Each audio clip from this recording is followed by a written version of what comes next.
Selamat hari Minggu Advent kedua kepada kita semua, khususnya kepada teman-teman muda promotor gereja sejati.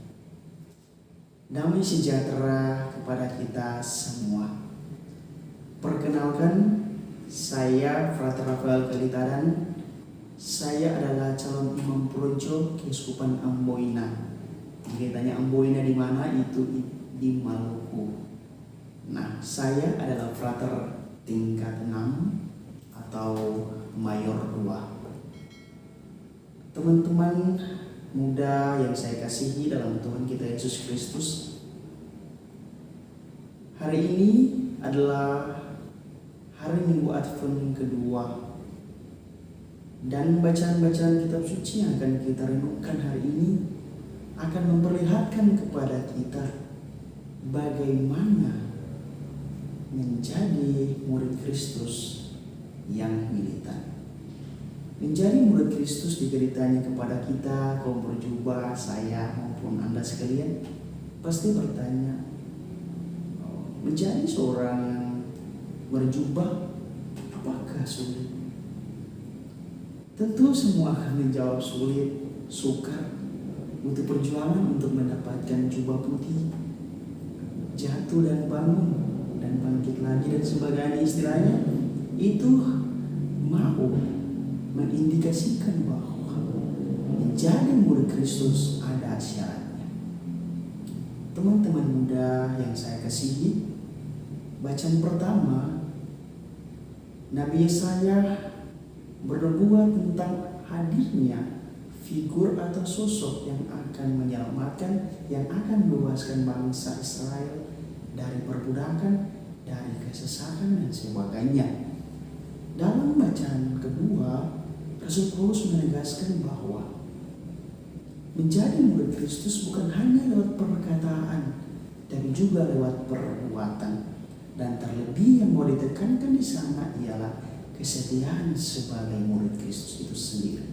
Lantas Injil mengisahkan tentang figur atau sosok yang mendeklarasikan tentang pertobatan. Dia itu adalah Yohanes Pembaptis.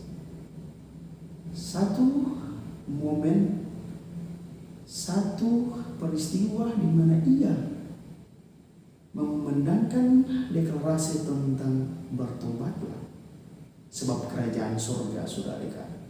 Maka apa yang harus diperbuat? Luruskanlah jalan bagi Tuhan dan sebagainya. Teman-teman muda promotor gereja yang saya kasihi, arti sebuah pertobatan tidaklah mudah. Seringkali pertobatan disalahgunakan sebagai wujud, bukan hanya bahkan sebatas sakramen pertobatan saja, tetapi jauh daripada itu.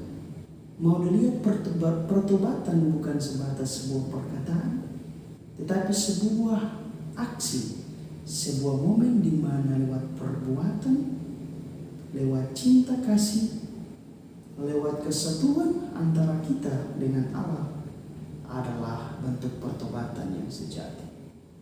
Karena itu Santa Teresia dari kanak-kanak Yesus berkata, cinta yang sesungguhnya ialah penerimaan diri. Dan dari penerimaan diri itu kita dapat memberikan yang terbaik kepada sesama kita. Karena itu teman-teman muda yang saya kasihi, zaman sekarang kita ditantang untuk menjadi pewarta yang militan, untuk bersaksi di tengah-tengah umat. Untuk tujuan yang mulia itu, yang harus kita buat ialah pertama, kerendahan hati demi kesiapan untuk menjamu Sang Mesias itu. Dan ketika Sang Mesias hadir dalam hidup kita, kita mesti membagikannya kepada banyak orang sebagai saksi hidup kita. Mari sebagai kaum muda yang adalah promotor gereja sejati, kita ditantang untuk menjadi murid yang sejati. Dan murid yang sejati pertama-tama ia harus bertobat, menyangkal dirinya, dan bersatu dengan Allah, mengenal Allah secara utuh, secara sempurna, dan dari situlah ia boleh untuk bersaksi tentangnya. pertanyaan refleksi ialah bagaimana kita mesti bertobat. Pertobatan dapat terjadi kalau kita rendah hati. Kalau kita tidak rendah hati, kita tidak bertobat. Semoga rahmat Allah menolong kita.